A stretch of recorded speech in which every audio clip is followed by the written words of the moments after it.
रामकृष्ण हरी मंडळी, आज आपण पंढरीच्या वाटेवर आहोत आणि आज आपला 10वा दिवस आहे. तर आज आपण लोणंद ते बरड असा प्रवास करत आहोत.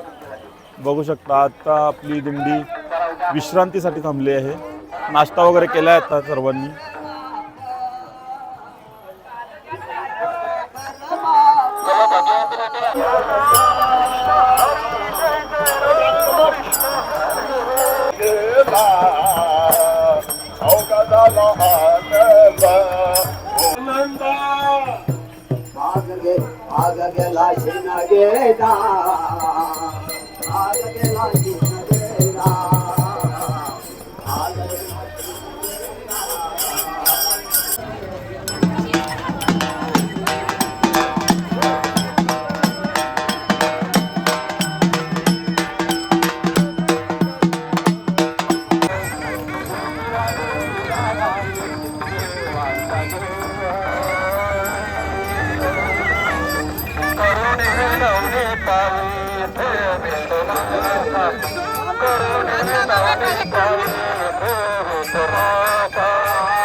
नमस्कार मित्रांनो, तर आज आपली राहण्याचं इथे केलेले आहे जगदंब निवासमध्ये.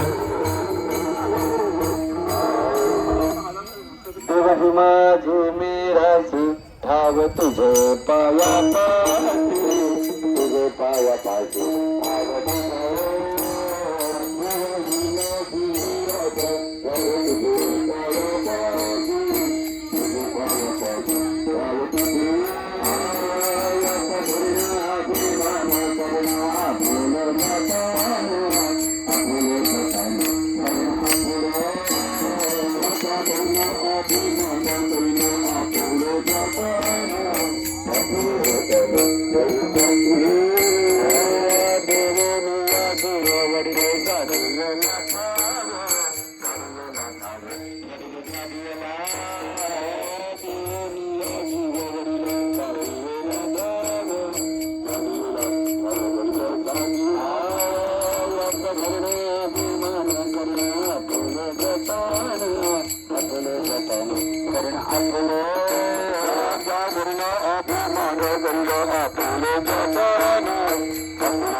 इथे आपले तंबू मारले, आज पण तंबू आहेत, बघू शकता आपण.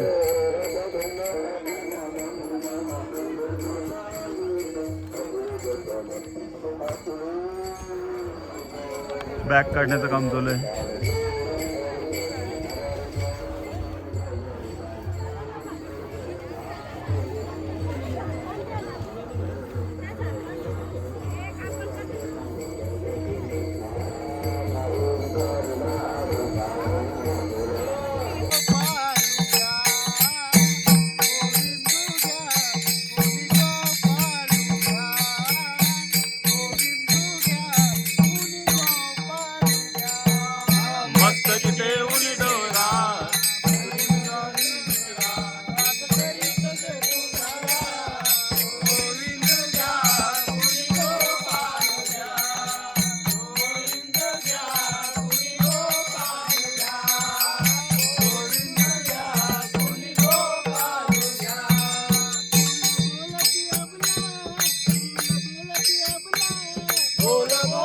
अबला बोल बोल की अबला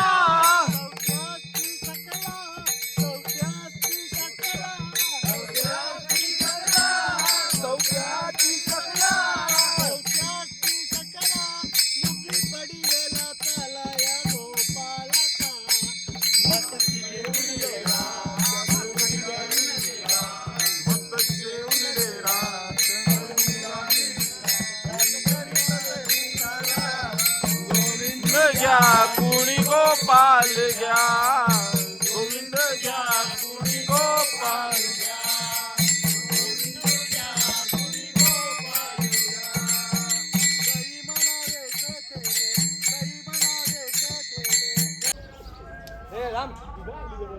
आज जिथे आपली वस्ती आहे तिथे गायींचा गोठा पण आहे, बघू शकता आपण. चला तो तुम्हाला दाखवतो.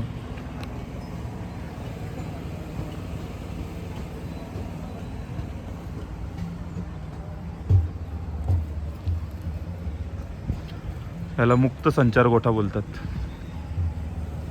हे बघा, मारत नाही त्या.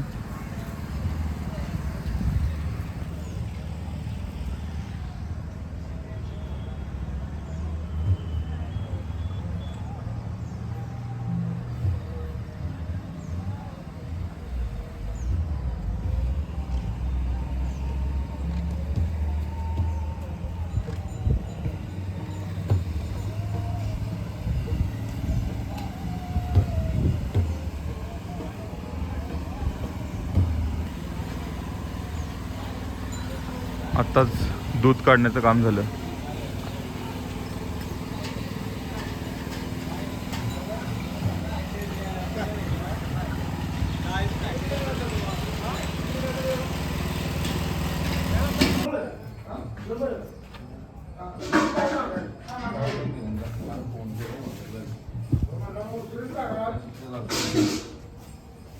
बाबू वायरचा तुकडा आहे का नाही?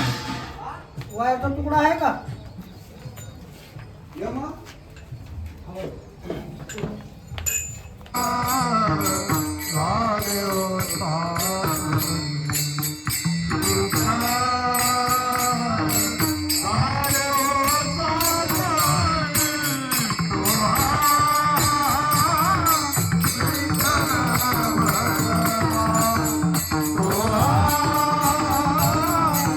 रामकृष्णारी मंडळी. रामकृष्ण हरी. तर आपले संतोष महाराज यांच्याच कीर्तन सेवा होती आणि बरड येथे त्यांची कीर्तन सेवा आता संपन्न झाली. त्याने आपल्याला कीर्तनात उभे राहायची संधी आजच दिली. धन्यवाद महाराज. तर काय असेल ना तरुणा भाग्यवंत हरिनाथ नाट्य म्हणजे जेव्हापर्यंत आपण तरुणांना संधी देत नाही ना तोपर्यंत आता पुढची पिढी चालणार नाही. आता आपण बोलतो आजा गेला पंजा गेला बाप मसना गेला मग देखील देखील आपण पण जाणार आहोत. मग आपली पुढे परंपरा चालवली पाहिजे ना म्हणून तरुणांना प्रोत्साहन दिलं पाहिजे संधी दिली पाहिजे. हां म्हणून तुम्ही तरुणांनी यायला पाहिजे का असं नाही तुम्ही मालकरी नाही म्हणून तुम्ही पाठीमागे राहू नका. हे कार्यक्रम आहेत ना मोठे मोठे कार्यक्रम ते बिनमालकरीच करतात. म्हणजे आता आपण एखाद्या आमदाराचा कार्यक्रम मालकरी नसतो पण तो डोनेशन देतो कोणतरी आपले पैसे देतो ते बिनमालकरीच असतात. त्याच्यामुळे असं मनामध्ये संधी आणतच नाही की आम्ही मालकरी नाही म्हणून जायचं नाही. आपण आलं पाहिजे तेव्हाच आपली परंपरा चालेल. रामकृष्ण हरी.